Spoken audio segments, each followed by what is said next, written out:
Vice President Mike Pence in Japan before he went to the opening games or opening ceremonies of the Winter Olympics in Pyeongchang, South Korea. We will not allow North Korean propaganda to hijack the message and imagery of the Olympic Games. We will not allow North Korea to hide behind the Olympic banner the reality that they enslave their people and threaten the wider region. How's that been going? Well, joining us is Dr. William Rosenberg, professor of political science at Drexel University. He joins us a lot. And by the way, I should note that Bill actually teaches a course in the politics of sports, so it's especially appropriate that he joins us today. He is tweeting at Dr. B. Rosenberg. Bill, good morning. Welcome. Thanks for being here. Good morning. Was the vice president correct? Has North Korea been able to hijack or not been able to hijack the imagery of the Olympics so far? Well, I think they've been very successful in their charm efforts to send Kim Jong, the sister of the North Korean leader, to the Olympics. And she is very visible and has been getting a lot of press. There's been a lot of openings that seem to be appearing between her and President Moon from South Korea. There seems to be some movement potentially of even President Moon going to North Korea.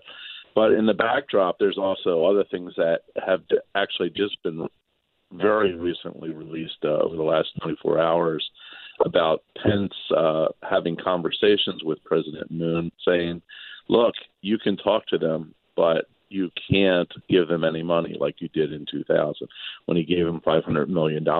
You can talk to them, but you have to remain loyal, in a sense, to us in helping us keep up the sanctions and keep up the military pressure against North Korea. So there is sort of diplomacy taking place at multiple levels. The shining sister at the events is one end. The other end of it, though, is Pence quietly talking to President Moon. Yeah, there's a story. Josh Rogan in the Washington Post this morning had an interview coming back from Asia on Air Force Two, and basically saying the vice president says, look, we're willing to talk, but sanctions have to stay in place, just to the point you were making. I also had heard Josh saying that, a lot of people are sort of wowed by Kim Jong-un's sister, but noted that she's really more like just a mall for, he is a criminal. He's an international killer. This is the beautiful face going out there. And she looks positively radiant. Some people are saying she's like the Ivanka Trump of North Korea. And he said North Korea is not comparable in any way to the United States. Well, the other thing that's really interesting, just from a historical perspective, is that this is really opening the door on a tradition about the Olympics, which is called the Olympic truce, where nations are supposed to lay down their arms and not fight during the Olympics. And this was started at the earliest times of the Olympics in ancient Greece, and has continued. But what is really fascinating is that this may provide some type of diplomatic opening. There may be a situation where these sides, the three sides of the coin, and if you throw in Russia and China as well, seem to be stuck continuously in terms of trying to resolve conflict over there. You got to realize that there's never been a peace accord for a war that took place in the 1950s. So this is a long-standing problem, in addition to the threats of nuclear weapons. On the politics side of it, I think about the many different times, as you have noted, that there were no games in 1936 and 1948 around World War II. But the United States didn't participate. Jimmy Carter said we're not going because of the invasion of Afghanistan when the Soviet Union did so. We've seen moments of political symbolism at the Olympics. I think of John Carlos and Tommy Smith, the 1968 Mexico City Olympics, where they raised the black-gloved fist, which was not so much one country against another. But we've seen examples of this time and again where, there's just using an opportunity to do a little propaganda. And I wonder how much it can actually be removed from the Olympics. Well, one of the things that I would point out, Tim, is that the Olympics are not the U.S. Games. They're the Olympic Games. They're the nations of the world.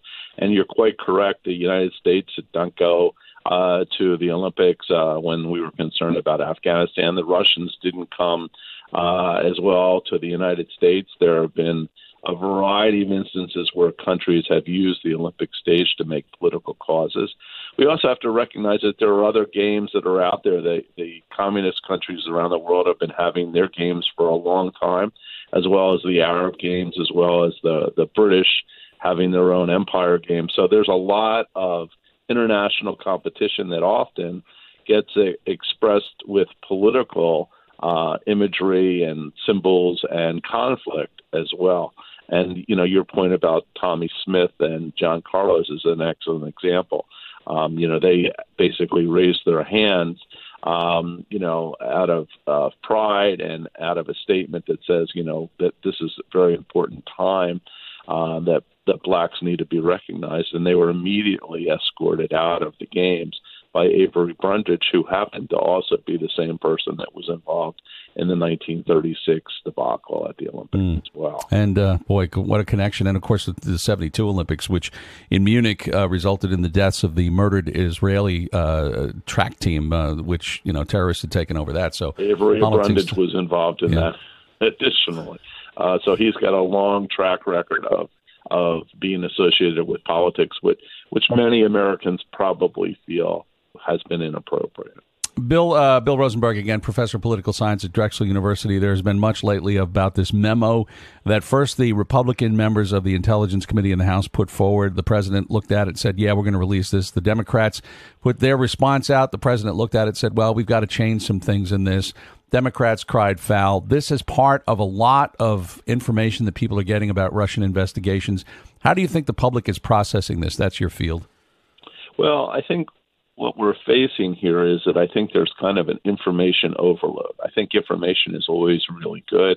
Transparency is always really good, but the reality is that many people are just not capable of handling all of these moving pieces and understanding really what's going on.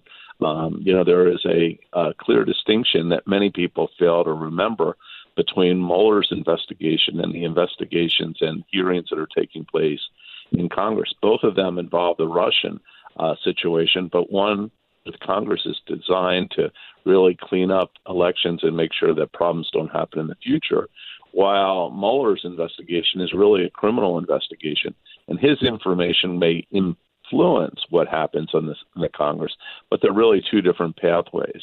And I think that every day we see new revelations and new challenges between the Democrats and the Republicans that really plays into not only Trump's hands, but also Putin's hands in terms of sowing distrust.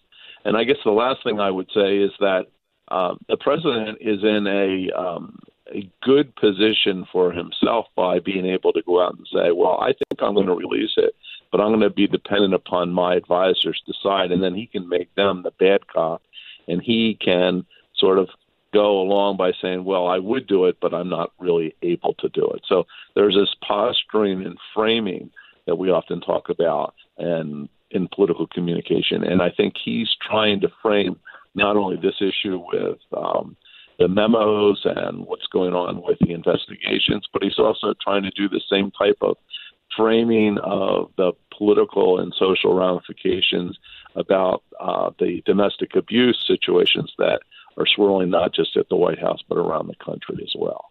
And Bill, who do Americans trust when it comes to relating what exactly is happening here?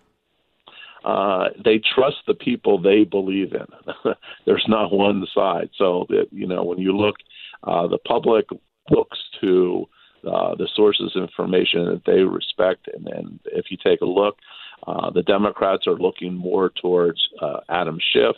The Republicans, particularly the conservative Republicans, are looking towards Nunez, and these two individuals couldn't be further apart. So we each have this kind of like selective perception, selective response to who we want to get information that we believe is truthful and valid. And they also go to information sources, essentially between Fox News and MSNBC or Fox and CNN to be able to decide what information they want to use in making their calculus. So we're in an extremely polarized situation.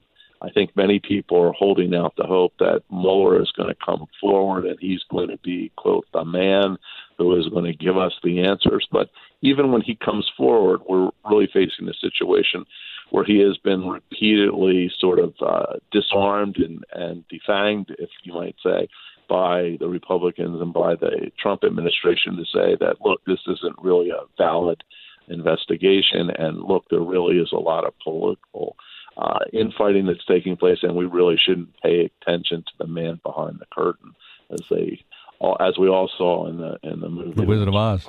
There you go. Well, politics in Washington, hard to believe, but I guess it's happening. It happens these days. Dr. Bill Rosenberg, thank you for being on POTUS this morning. Have a great day. Dr. Rosenberg is a professor of political science at Drexel University. He joins us and often does, talking a little bit about the politics of the Olympics as well as the Russia investigation. He is tweeting at Dr. B. Rosenberg. That is Rosenberg.